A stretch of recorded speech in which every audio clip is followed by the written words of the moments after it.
Hey everyone, welcome to the live Q&A on March 15th, 2023. We've got a couple questions that got sent into us, so we're going to kind of dive into that first things first, but you can always send us a question in the chat, or you can always, of course, email us at info@etradingedge.com. Without further ado, Michelle, what do we got on the docket today? Well, I'm really excited because I want to learn more about this too. We got a question about, they say that they understand the mechanics of moving the upper and lower butterfly leg in and out, Okay. like how to put the trade on, how to adjust it, right? But they struggle with how it's going to affect the trade overall in terms of change to delta, etc. Okay, so let me kind of get this, make sure I'm ironed out before I kind of dive into something deep as far as answering it goes. There is this concept of say moving a leg of a butterfly or moving an existing structure, and what that does to the risk graph or the risk of like ranges. Is that correct? Yes, and I think Oh. I would like to add to that. I know there's a lot of, if you need to adjust your delta, and I know you're not big on delta. So if you need to adjust your range, wake Mm-hmm. up. Things have not gone perfectly to plan. So you now need to adjust your range a bit. Mm-hmm. I know that there are lots of different choices of how to do that. Um, so spreads primarily, but then maybe there's also some other choices as well. So I'd love the rundown on that. Okay, so yeah, we'll start off with first like what's even this concept of adjusting legs, because some people might actually not even be familiar with that. So Yes. let's just kind of go into we're just gonna jump out here. This is O&E, by the way. These are options chains if you're not familiar with that. We are just gonna throw on something random on here, and then we're just gonna start kind of moving it around, right? So something that is probably familiar with a lot of people, they do condors. So we're just going to kind of throw on a condor up here. I'll make it an all put just to kind of keep this thing kind of easy here. Okay, so right now how this is I've got these two trades that are put together here, and they are basically just two verticals that are looking at each other, but a lot of people will just see this as a condor, right? And a condor, all it is two shorts that are closer in on the chain, closer to ATM than your longs. Now, what we're going to kind of dig into here is one step further, which is once we kind of have this trade going, right? Mm-hmm. And it's active. So here, let's just kind of we'll commit this guy, commit right here, and we'll just throw him in something like a test account, and it doesn't matter. Okay, so in general, we have like what's called a T+0 line. This is basically what this trade will perform like if the market moves right now, right? So it'll technically, you'll gain money on this trade as the market comes down, and you'll lose money as the market goes up. But at expiration, when everything goes down to zero, you will get this expiration graph back here. So that's where your profit is. So just to kind of, we're just going to throw out here some more projection lines. So this is the idea of a step through days, what Mm-hmm. this kind of turns into, right? And So by it's expiration day, the slanty line will suck all the way into the sharp lines. right, exactly. Right. The curved lines are like those kind of, that's roughly what it's going to look like, right? Or that's roughly what your profit is going to be. You know, it's a kind of a Yeah. guesstimation. But then no matter what, like the reason why they're flat, solid lines is because that has to be the exact value that you will get on expiration, right? Mm-hmm. So that's why it's just flat across the top, and then there's this what's called intrinsic value, and that's what's making the diagonal lines. And then of course you've got no value out here at the ends. So the what we're going to dig into right now is, are you stuck with this trade when you first put it on? And so the idea of adjusting a trade And if you're a more advanced options trader, you kind of already know this. But if you're new to this, this might be kind of mind blowing. I know when I first started out, and I was like, "Wait, what? What Yeah. a trade can be moved after you put it on?" Like, This yeah. is not So where I started. Yeah, it's not where I started either. This is not buying a call, hoping for the best. right, exactly. And I feel like a lot of options trades are kind of thought of that way, where it's like, yeah, stick it on, it's gonna go, and Yeah. then just like Yeah. let it rip, and hope that you kind of make money on it, right? Or it's even thought of as like just like a leveraged tool where you just basically buy a call and then hopefully it makes money and then you exit it maybe early, right? Depending on if you were right or not, Yep. and you don't run it all the way to expiration. That type of idea. But when we start to get into complex options, that's where things start to get a little bit interesting here, because we can move these legs around, I should say. And we can do this with single options too. But let's just kind of look at, if we move this short, right? And kind of imagine we're going to move this short and we're going to move it into a different place. So how do we move it? Well, if we want to move it, we've got to buy back what we already own, right? So we sold 100 here, right?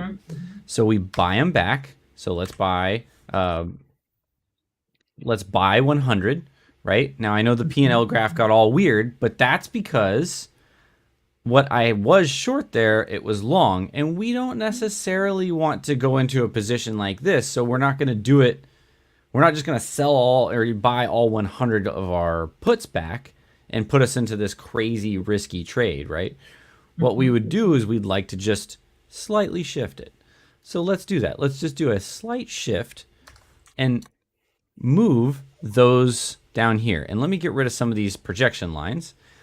So all we did here is we bought the options that we sold originally when we first put on this position, and then we moved them down here. Now, what we're going to see here is, just like there's a vertical making this leg of the condor here, there's also a vertical that's making up this adjustment. So what this really is, if I separate these out, is this little vertical is actually this trade behind the scenes, right? Now, what this software is doing is it's saying, hey, if you combine those, what will it look like at the end, right? And that's really what we care about. What's our end position? But always keep in mind that behind the scenes, every adjustment has this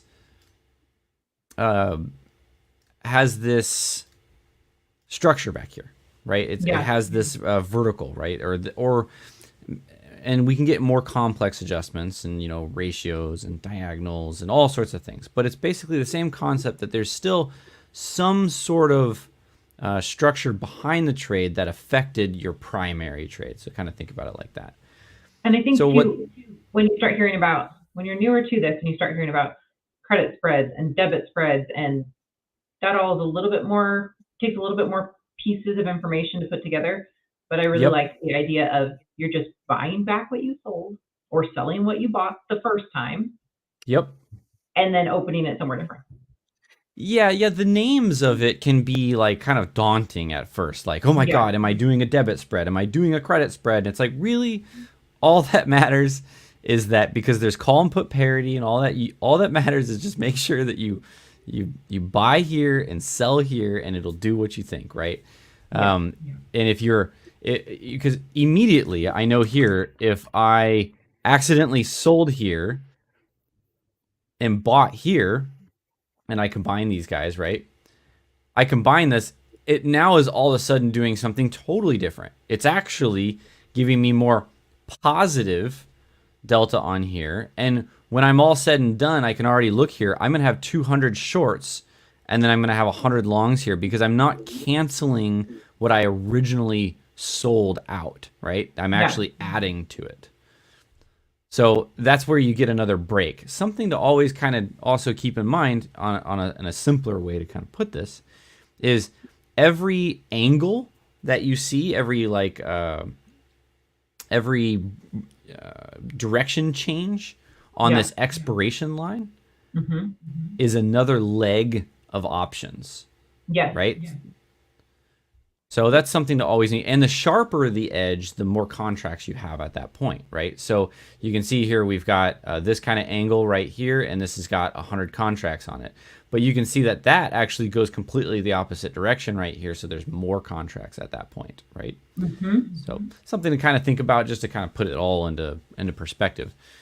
So to get down to base of what the question was, right, is the idea of having a trade and then moving a leg. How does it impact things, right? And so let's kind of break down just a couple different ways that we can change this trade. Now, before I do that, I'm going to just pull up a blank sheet here and just go, okay, we're going to change all this. For right now, we're just going to use all verticals, right? So let's think about what verticals do what. And I try to kind of think about verticals as like, imagine them like little Pac-Men, right? So the mouth of the Pac-Man is the selling side, and the tail of the Pac-Man is the positive side, right? So he's gobbling things up. So right, we're selling things, we're gobbling them up, and then we're adding things behind us, right? So if we do a negative 100, and then we have a positive 100, you can kind of see what I was talking about with the whole Pac-Man thing, right? The front end, he's gobbling up the things in front of him, right? And he's heading that direction, right? So the shorts are always heading towards where the Pac-Man's face is, right? So this is always going to give us positive delta because our Pac-Man is facing up the market. So you can see over here our strikes are going up, right? And you can see on here on this risk graph that the market is going up, right? The bigger numbers are to the right. So either way that you kind of see it, whether you want to see it on the chain or whether you want to see it on this horizontal type of analytics, you're going upwards. Now, if we flip that around and we put our Pac-Man selling side, right, down the market versus up the market, you can see that now our Pac-Man is going down, right? So what that does is, of course, our losses will happen in opposition of the way that we're facing, right? So if we're facing to the downside and the market goes up, we take losses. If we're facing to the upside and the market goes down, we take losses. And that's because it's against the direction of our Pac-Man, right? Okay. The market is hurting us. It's coming into us rather than our Pac-Man working where it wants to. It wants to chase. Our Pac-Man wants to chase the market, not have the market just funnel right into it. It's like drinking. It's kind of like if the market goes into our Pac-Man, it's like us trying to drink water from a fire hose. It hurts, right? So that's going to hurt us. So let's go back to our original trade here. What was that? That was our random. Okay, so now if we kind of have this idea of our Pac-Man inside our head, and we want to profit more from the market going up, right? Let's put a Pac-Man facing up. So here we go. We're going to go and grab this guy, and we're going to negative 100 him, and then we're going to positive 100 him, sorry, and then we're going to go negative 100 up, right? So we have our Pac-Man facing up. So what that's going to do is it's going to make us more profitable to the upside. Now, our original trade back here had negative delta, right? Or negative bias to it. So we would have profited from the market coming down. By us putting on a positive Pac-Man, it offsets that and now gives us more profit to the upside.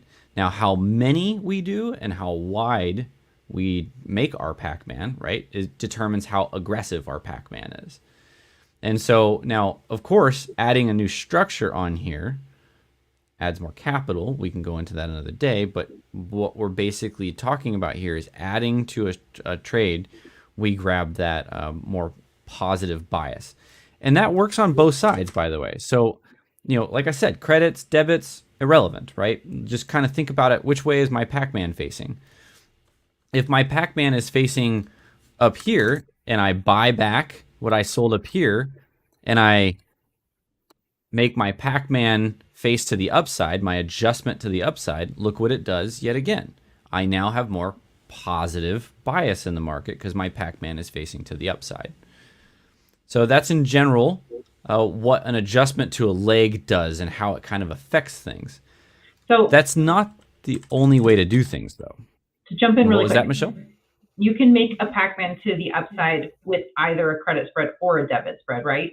It just depends on whether you're on the put side or the call side. Is that right? Yeah, so let's kind of, yeah, because this kind of gets confusing for some people. Like, what is a put spread? What is a debit spread?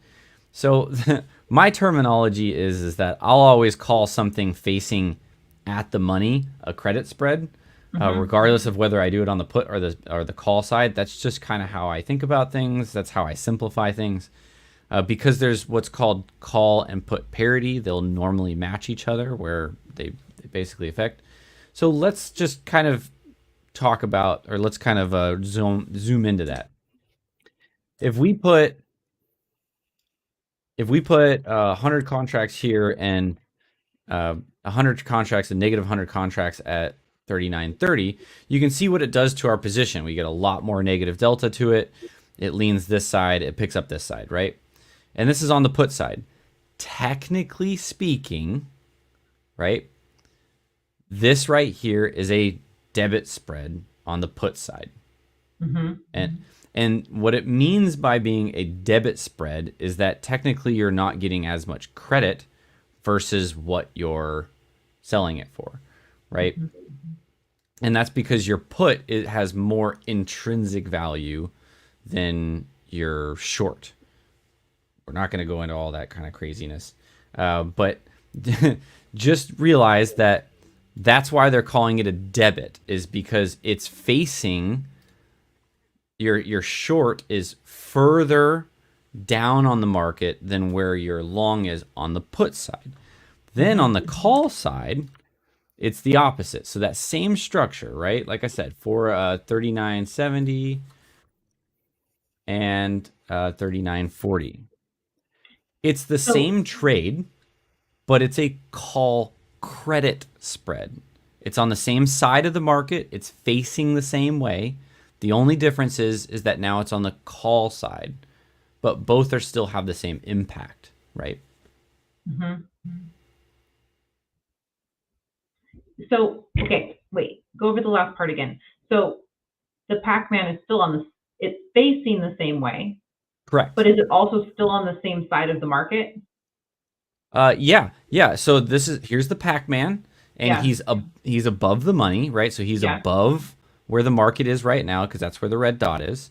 Yeah. And if I were to take him and put him down here, you can see I've got both trades on right now. Right back here in the background, I'm separating them out so that that's all you see is just the adjustment trade back here. Yeah. If I take off one side, it's just going to get smaller, but it's still the same trade. So because it's the equivalent of doing double, right? Ultimately, you're still making the same bet. The only reason it matters is as far as capital efficiency. Is that right? Well, the capital is going to be the same. What I like to do is I just like to keep things clean. And what I mean by clean is I like to keep things to where I have as little legs as possible. And so I have less execution typically at the end of my trade is kind of the way that I go about it, right? If I'm not going to hold it to expiration. So imagine that we do adjust a trade. And if I were to adjust this trade on 39.70 and 39.30, like we just said, and I combine these two, right? Combine. And now let's say I execute it. So let me just commit this, right? If I commit this trade, then what ends up happening is you can see here that I do have the same trade as what I would have had on the put side. We just explained that. But now at the end of this trade, if I want to get out of this, I have to sell this whole put condor and the vertical because I have a Mm-hmm. totally different trade on the call side that I've got to deal with now. Mm-hmm. Because I didn't buy back what I originally owned. I actually, because I owned puts at the time. Now I own calls and puts. Whereas if I were to have done this differently, right? Let me go delete these.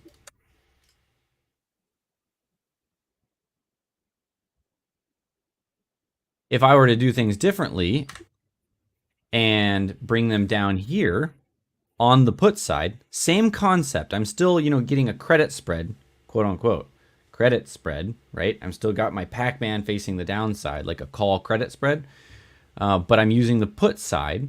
If I were to do that, then now after I'm done, you can see it gets rid of my original leg that I had Mm-hmm. because I bought that back and I resold it somewhere else. And now, if I'm trying to close this trade, I just have one order, and that's that condor spread, right? It's So I like don't have if to deal with that extra one. you bought a sweater at Target and you decide you don't want that sweater. Instead of Right. also buying one at Nordstrom, you just want to take back the one to Target first and Yep. then get one from Target, or all you've got all kinds of returns to Perfect. Now, do. yes, that's exactly Yeah. right.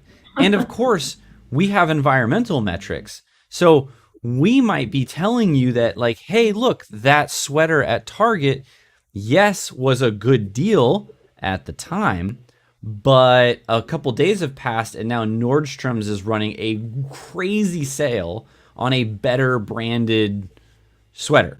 Yeah. So you might want to go return that Target sweater and go get the Nordstrom sweater. They're going to do relatively the same thing. They're still going to keep you warm, but one's a much better deal.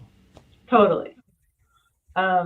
We do have 3 different questions that have come in already too. So either Okay. maybe if you want to add on like what other things can be done beyond credit spreads and debit spreads, you certainly could. We also could say that for a different day either way. Okay. Was any of the questions about things that we could add on, or No, are they all surrounding this topic? they're all on different topics. Oh, all right. Well, let's hit up the other topics. Okay. Can you show how you? I was asking you about your trading view skills, and you're pretty new in trading view, so let's see. Can you show how you draw the horizontal green lines in trading view for your adapt advanced trades?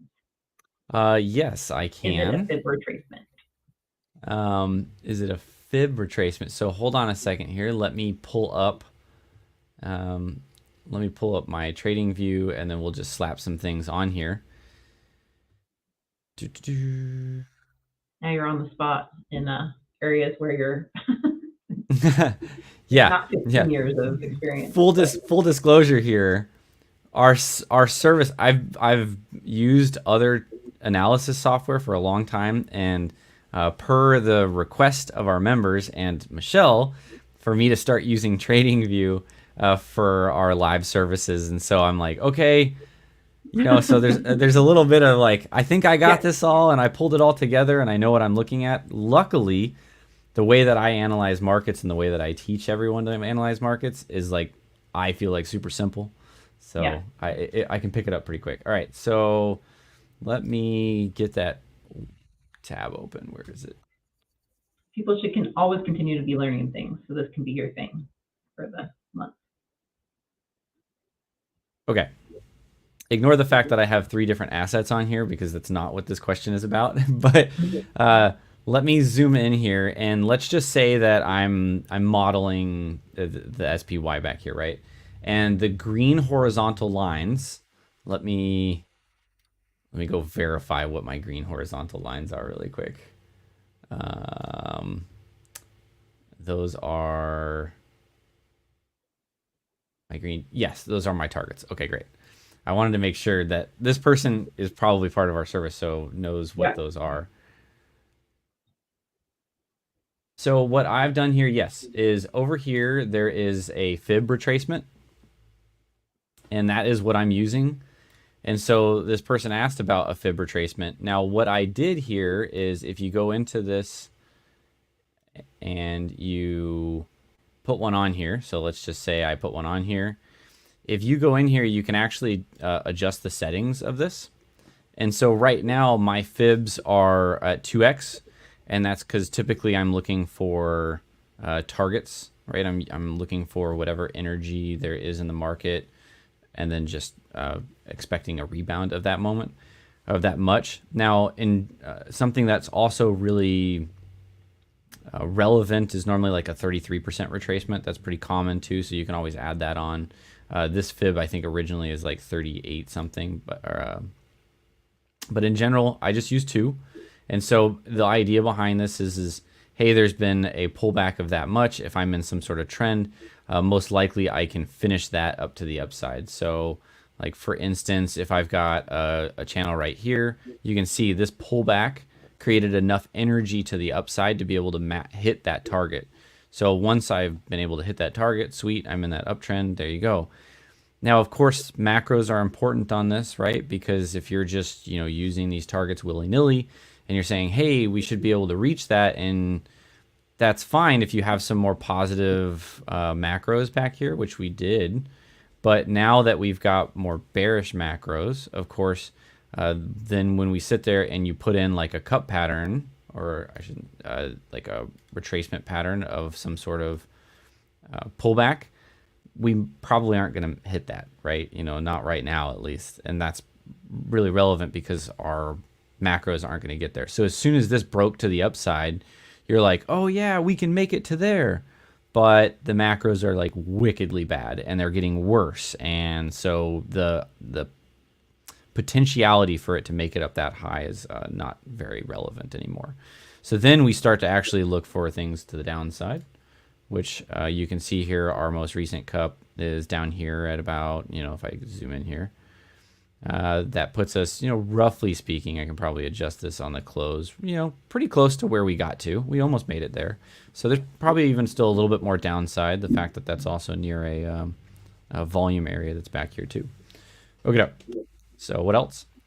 Next, you've mentioned supply and demand lines before with regard to channel. Can you talk about why they're called that? Yeah, so that's a story about like Wyckoff. So in general, I use Wyckoff channels or parallel channels just to give you a little bit of a brief overview on what this question is about. In general, I'll use channels like this. So this is a parallel channel. It's not necessarily like a mean reversion channel or a regression line channel or anything like that. It's just the idea that we hit demand somewhere. And what I mean by demand is the market has finally gotten to a price where it was attractive enough at that moment to pull in enough buyers that they overpowered the selling pressure, right? So that's the demand overtook the amount of supply that was out there, right? It overtook.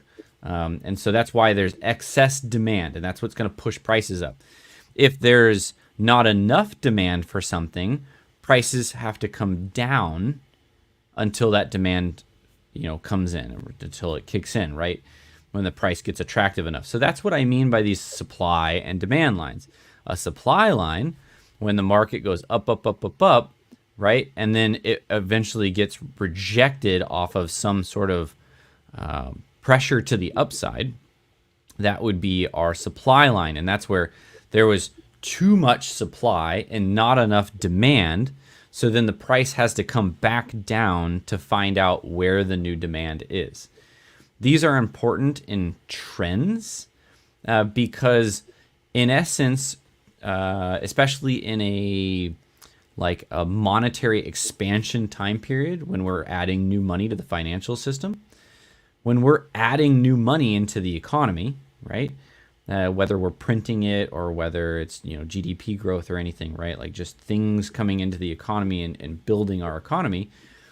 When that happens, that's new money coming into the system, which has to eventually push into assets because it's new money. And that can create this upward pressure that's coming up, which means prices steadily need to be repriced higher. And we want to know where that is. And so in general, where is it attractive for buyers? Where is it attractive for sellers? That type of thing. A lot of the time in an uptrend, something that turns it around isn't that people are willing to sell it anymore. That's not normally the thing. It's just that the price has moved up beyond the amount of new money coming into the system. And so it just kind of dries out in general, right? The new money is kind of loaded up to the max at that point, and the leverage has been expanded. And then eventually it simmers out. The market kind of comes down a little bit, and then the new money and everything that keeps kind of flowing in can be rebuilt back up and pushed up again. Perfect. What are you seeing with respect to the assets dollar, EEM, bonds, and gold after this week's macro shift? Yeah. So it's been a volatile week. So actually, I have bonds back here right now on this chart, and let me pull up.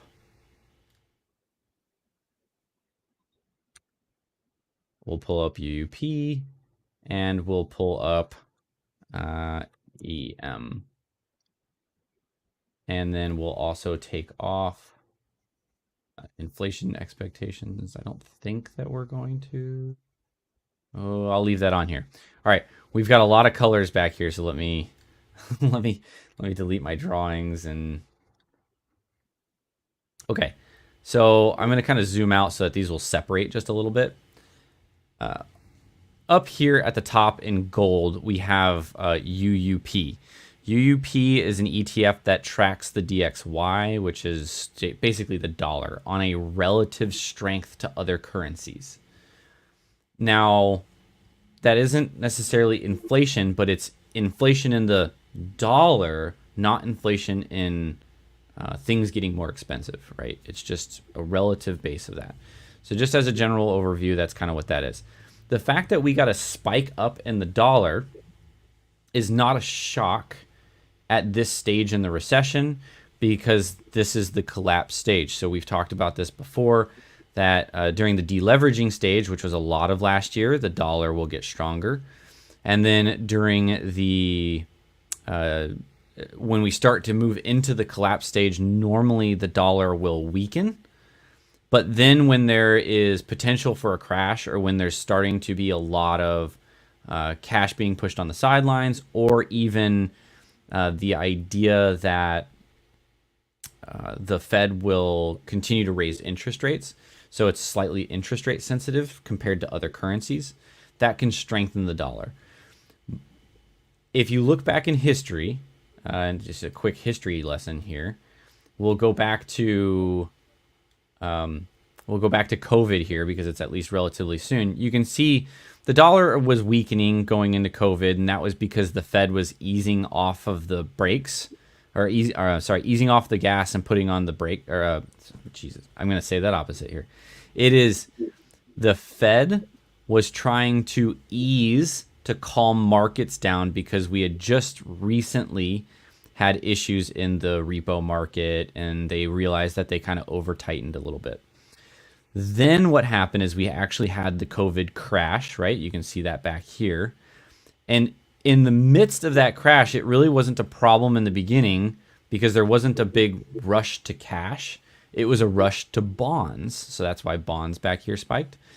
But then inevitably what happens is that you have this clamoring for anything safety-wise, and you're just selling everything. And you don't even care about necessarily buying into anything because the risk in bonds started to become elevated. And that starts to drive the dollar up because everyone's rushing to cash, basically. That's what that push is. So what we had recently, just over the last couple days, is a little spike up in the dollar. Sure, it hasn't gone straight to the moon, but did it go straight to the moon in COVID? Either. No. Yes, there was some selling, and you can see that we had some little spikes up, right? Nothing crazy, because bonds kind of took center stage. But inevitably, bonds will get kind of peaked out, right? Bonds will start to rally to a point that it spikes it up, and then they start to become less attractive. And that's when you push directly into cash because there's no other better alternative anymore. And so that's what you'll probably see in this crash. If it transpires right now. I'm not saying that there's going to be a crash this moment. Sure, there's a lot of earmarks that it definitely can crash right now, but I'm not trying to fearmonger or anything. All I'm saying is that there's the potential right now for a pretty nasty crash. So right now, you see that bonds are rallying very strong as the market is falling off, right? And dollar has just kind of stabilized. I doubt that the dollar will become the strongest ever, or will spike up unless we really get a deep crash, because I believe that most likely bonds will take center stage like they typically have in past crashes.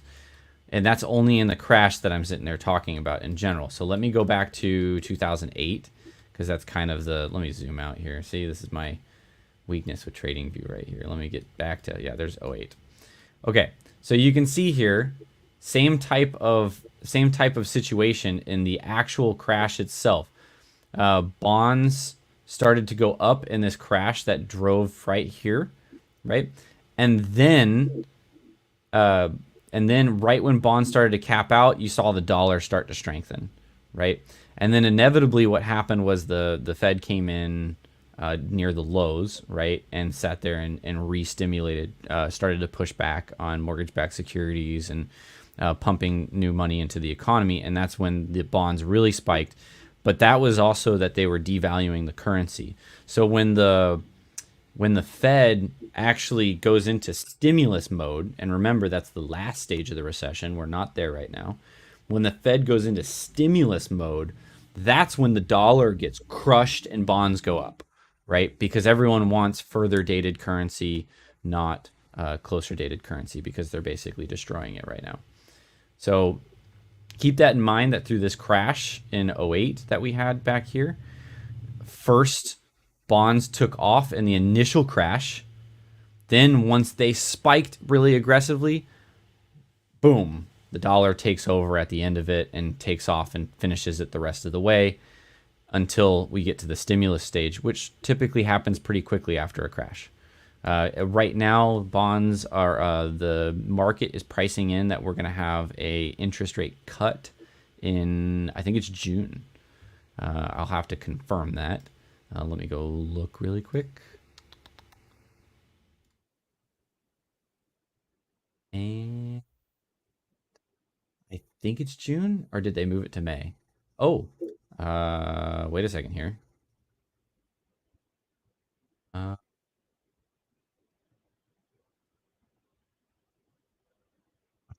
500 basis points. We're 50-50 right now. We're still expecting a little bit of a rate hike. So yeah, we're basically expecting a rate cut in June now. So we were, by the way, before this move right here, before the bank failures, the market was expecting a rate cut in November, December time period. So we've pulled forward the expectation that the Fed is going to cut rates earlier. Mhm. By the way, inflation is still at 6% year over year. So in order for the Fed to want to cut rates, it's got to get really bad out there, right? Mhm. So just kind of keep that in mind, what the market is telling us, right? If we put our ear to the ground, is the market very happy about what's going on right now? We've got bonds spiking, we've got dollar stabilizing, we've got risk assets dropping, right? And we've got expectations that rate cuts coming more forward in time as well. That's not a good situation. That's typically, like I said, a recipe for a crash. Excellent. That is the end of the questions we have today. Okay. I did think that I answered that last question clear. I think I said dollar, bonds. What was all the assets that I asked about? EEM and gold. Oh, yeah, gold. Okay. Yeah, it's basically the whole kit and caboodle that's in the sleep well and awake. Yeah. Gold will follow bonds, and will actually favor even more through an inflationary recession crash. So there is a preference into gold here soon. First you'll normally push into bonds, and then gold will come through. I can throw that up here. We'll just put GLD up here. Um, So that way you can kind of see what that happens. GLD is in purple back here. So here's here we'll look at the COVID crash. No, am I in the COVID crash? No, I'm back in '08. That's fine. No, that's a deflationary recession. Okay, so you can see here what ends up happening is stocks or bonds normally take off first, and they're the most aggressive, right? Gold was still going up. Don't get me wrong, gold will still go up, right? Because it likes interest rates being expected to be lower. So that's a good thing, right? So as bond expectations or as rate hikes have come down, gold will start to spike up. But then what also happens with gold is as the devaluing of the currency of that happens from the stimulus stage is where gold really takes off through the moon. So you can see here after the Fed pulled interest rates down in COVID and was stimulating and printing new money and throwing it into the system, that's when, boom, gold went through the roof. And then eventually that stimulus was basically like, or that devaluation was kind of capped out. And you can see that the dollar kind of stopped falling for the most part. And then gold kind of cooled off and everything kind of cooled back down because interest rates eventually do affect gold as well. So that interest rate combination, it's kind of like a currency slash bond relationship that gold has. And that's what happened to it. As far as EEM is concerned, that's emerging markets. We use that normally to counter the effects of gold. So if you ever see in our portfolio a mixture of EEM and dollar, it's normally because we're in both of those at the same time to match each other, but we have positive growth potential in the actual emerging markets because they are an equity themselves. So they can go up as our dollar actually still comes down. Gotcha. Is there anything else that you would like to add this week? You know, I think it's been really great. We had some phenomenal trades in our systems this over the last 2 weeks so far. Had a max gain and advance, so everything's really just kind of working along. And really, I just want to kind of just say I'm glad you guys are listening and you're asking us great questions, because I really do feel that from the feedback that I've gotten from everyone, that this is helping them navigate these kind of what seems like crazy times, but they're really not. They happen in stages, and they happen in where we are. And I know that I had some interesting conversations in some of our like trade meetings and things like that over at joint services with other companies, that basically it was like, hey, yeah, this is probably a new bull market or whatever. And it, yet again, macro wise, it doesn't say that. Macro wise says everything's getting actually a little bit worse. But a positive note, we are getting really close to the end. So that typically means, it's possible that we bottom out this year. So that would be really cool, that we could find a really good opportunity to go really aggressively long, and it actually lasts this time. It's handy to have the earmarks to be looking for. Right. Yep, that's fantastic. Right. All right, well. All right, guys. With that, I'm sure I'll see you shortly. Yes. We'll see another Q&A on Wednesday next week. Absolutely. We'll see you guys next week.